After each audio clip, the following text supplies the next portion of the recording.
Welcome to Hood Champion Boxing Sports. In boxing, you find a way to win or you find a way to lose. Please like and subscribe. Leave a follow me on Twitter and leave a donation for that fried rice and chicken wings. Look, man, there was something mentioned by Chris Algeri about he thinks that fighters are on Peds and abusing them more than ever. And he's suggesting that fighters aren't fighting that often. It has nothing to do with promoters not wanting to put money up and risk losing money on fighters. He's suggesting that it has everything to do with fighters being on Peds and being on those cycles and not wanting to be detected. So I said, okay. Chris Algeri, I mean, he's closer to the sport of boxing than most of us are. But I don't know if he did his research and gathered facts, because you got guys out here who are doing research, gathering facts, comparing analysis, and then they're going out here and whatever they feel that they're finding, they're trying to verify it, right? But I do think maybe he may have illuminated something that could be a truth when it comes to ped usage. And just taking a look at anti-doping testing and, I don't know, seeing how that testing can help just address that, that topic a lot of people don't want to talk about, when especially around athletes, what I call like a 1,000-pound gorilla, man. But my thing is, if he feels that more and more athletes are on Peds and cycling it, right? Man, I just think when it comes to performance enhancement drugs and being detected, I just think there have been so many improvements. I mean, I know that it happens, but I just think these fighters who are still doing that today in time, I mean, today in this day and time, I just think they know that stuff can be detected in the blood. Some can be detected in the blood and urine and hair samples. Some cannot be detected in the urine. But the bottom line is it can be detected. But, they're just trying to understand the stuff these guys are using. To me, it's crazy, because I'm sitting here and I'm talking and I'm thinking, and I have a tough time thinking a fighter who fights once a year, right? Like in particular, Crawford. We know he works with Snack. But I don't think there's any reason to suggest, and he didn't say Crawford in particular, but I'm talking about him because really he's only been fighting like once a year, right? To suggest that he's fighting once a year because when he's not fighting, he's doing Peds, cycling Peds, and he comes back to the sport after it's kind of out of his system. Like, I just don't believe that. I mean, I don't know. But anyway, these different type of Peds that are out there in boxing and other sports that these guys are using, from steroids to anesthetics, I think the conversation should really be more about just testing in boxing instead of, I guess, the drugs being taken. Now, I know VADA testing is expensive, and these guys who they want to enroll in the year-round program, I understand this. For some fighters it's mandatory, others it's not, depending on, you wanting to be ranked in a sanctioning body. But man, going forward with the sport of boxing, this whole thing about anti-doping, why push the anti-doping stuff so much, especially for the guys like the champions and guys ranked in the top 10, just to come out here, Chris Algeri, and to me, recklessly suggest that these guys who aren't fighting that often is because they're all on Peds. Like, that shit kind of infuriated me that he would say that. But I do believe you have athletes, boxers, since we're talking boxing, that if they have an opportunity, maybe there are some who try to outsmart and cheat the system, man. Because at the end of the day, if they win, their purse increases. Boxing is prize fighting. They want the largest prize possible. And maybe there has something.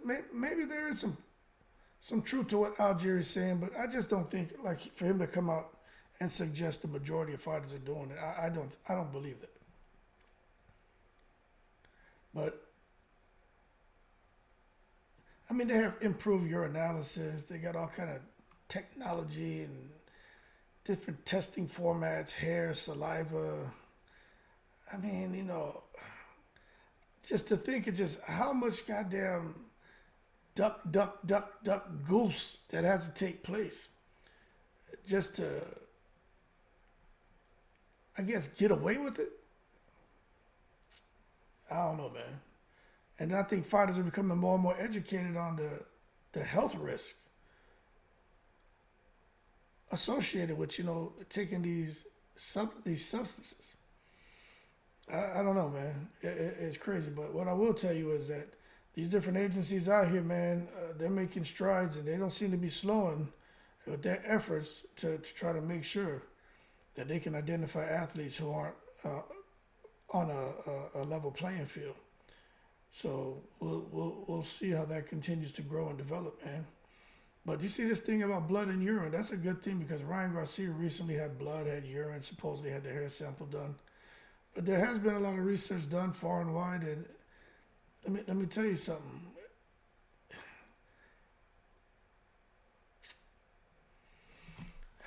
I have to. I gotta wonder about that, man.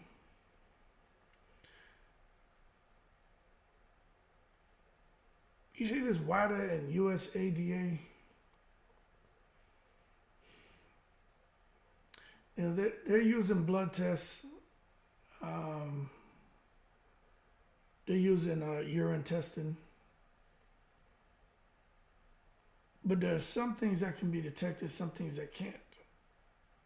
Like when you talk about what can be detected in urine, anabolic steroids, creatine stimulants, EPOs, diuretics, that stuff can be detected in urine.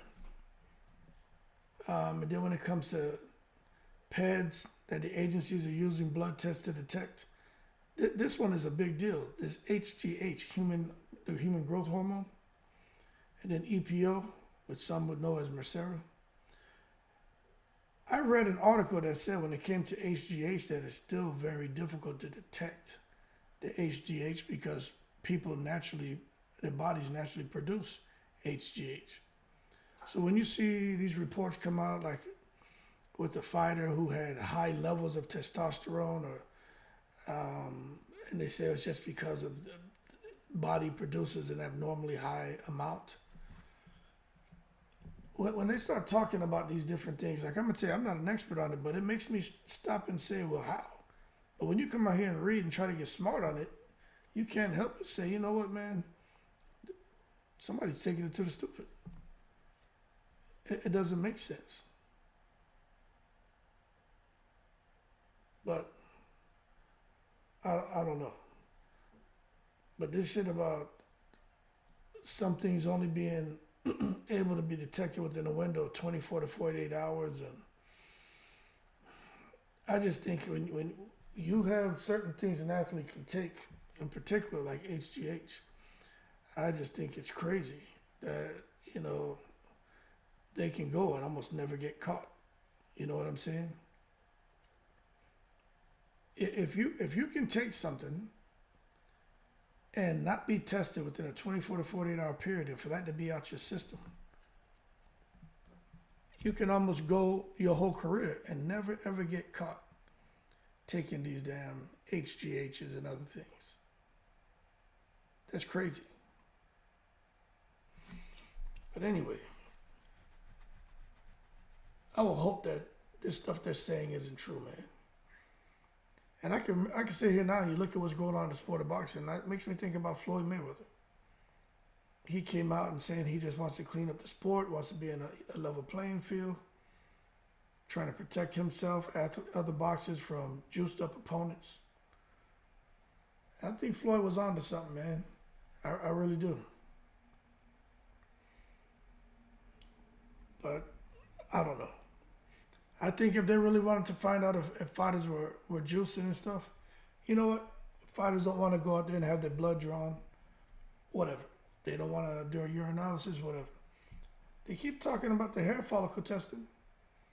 Now, hair is more expensive, but much more accurate with a much longer detection window. It's like up to 2 to 3 months compared to only 2 weeks via urine or blood. And then with saliva, I keep hearing about testing the saliva. That gives the same benefits of urine. It can be fully supervised, and you can't flush saliva out your system, which makes it impossible to dilute the drugs out of your body. The USADA and WADA are dragging their feet to initiate some of these methods. But again, I think it just comes down to politics, man. I don't know. I don't know if Chris Algeri should reconsider what he said, but I do find it a little odd that he suggested, and maybe he's still sour because Conor Ben, who I'm sure was on goddamn clomiphene when he fought him, Conor Ben put the bings on him. But these EPOs, man, and there's so much different shit. The HGHs. Now, some people don't even know who EPO is, but I mean, if you want to come and talk, the technical term is erythropoietin, right? Blood doping, basically. And the HGHs, and they got shit called bromantane. They got goddamn diuretics, which most of y'all know about. Asthma drugs. You probably heard that thing about Panama Lewis, with Aaron Pryor. Give me the bottle I mix, the black bottle, because he'll crush up the asthma medication and put it in the bottles, mix it up, and let you drink it. It will open up your lungs. It's crazy, man. Louis Resto talked about too. GHB, gamma hydroxy butyrate. Probably pronouncing that wrong. They got so much different stuff out here, man. It's crazy. Really, no kidding, man. These baseball players hitting home runs, golfers hitting long drives, tennis players, man, being at the top of the sport, boxers, football players, every single sport, people are doping. Injections, all kind of stuff, man. They just want to get that additional estrogen. They want to be stronger. They want to hit harder, run faster, jump higher. And I'll be honest with you, I don't think the way they're handling drug testing right now, I don't think that diminishes the appeal to athletes to actually indulge in that shit. Especially if you have a fighter who had a promising career but happened to take a couple losses. And now he wants to get back to a winning position.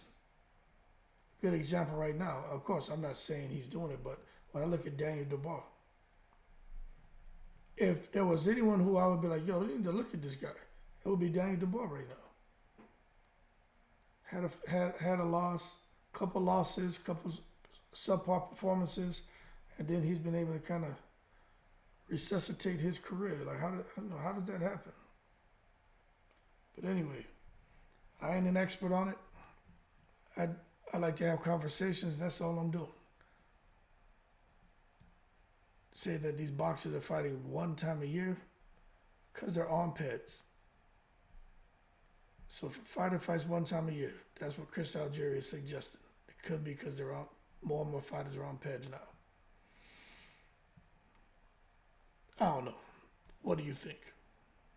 Leave it in the comments below. Yo, I'm in the breeze.